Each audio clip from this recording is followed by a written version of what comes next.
The church, first built in a Romanesque style, after having undergone transformation during the past 3 centuries, has taken on Gothic forms. The current facade, which dates back to the first half of the 14th century, resembles a hat and has 3 portals with pointed arches to which the gimberghe are superimposed. The gimberga is a triangular pediment typical of the Gothic style, topped by a pinnacle.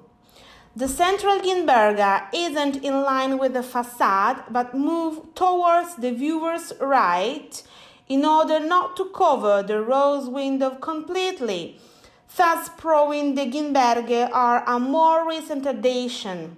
In fact, they date back to the great reorganization of the church, which occurred at the end of the 15th century.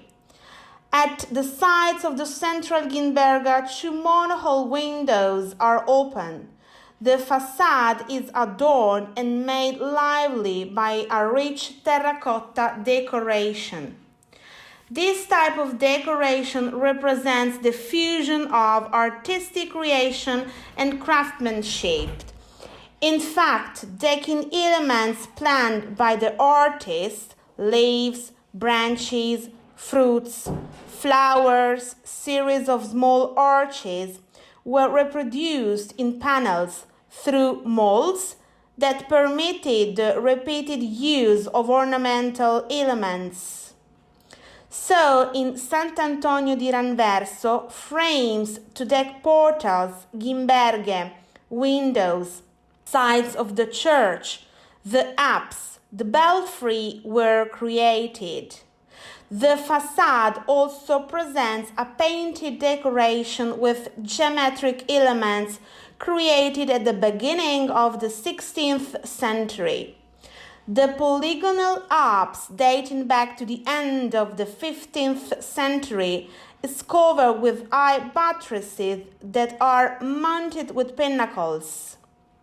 A rose window and 2 single windows let light into the winter choir of the monks, as well as inside the room over the arcade of the facade, the so-called narthex that was built in the middle of the 15th century. Some of the worn-out tiles in the frames of gimbergas or arches were replaced during the restoration works in the first years of the 20th century. A plaster escutcheon showing the image of an eagle is located in the central gimberga and possibly contains the coat of arms of Jean de Montchenu, 15th century, who was second to receive the title of preceptor. A preceptor was the principal in a commandery. The said coat of arms might perhaps refer to the Emperor Sigismund, who entitled the Savoy counts as dukes in the year 1416.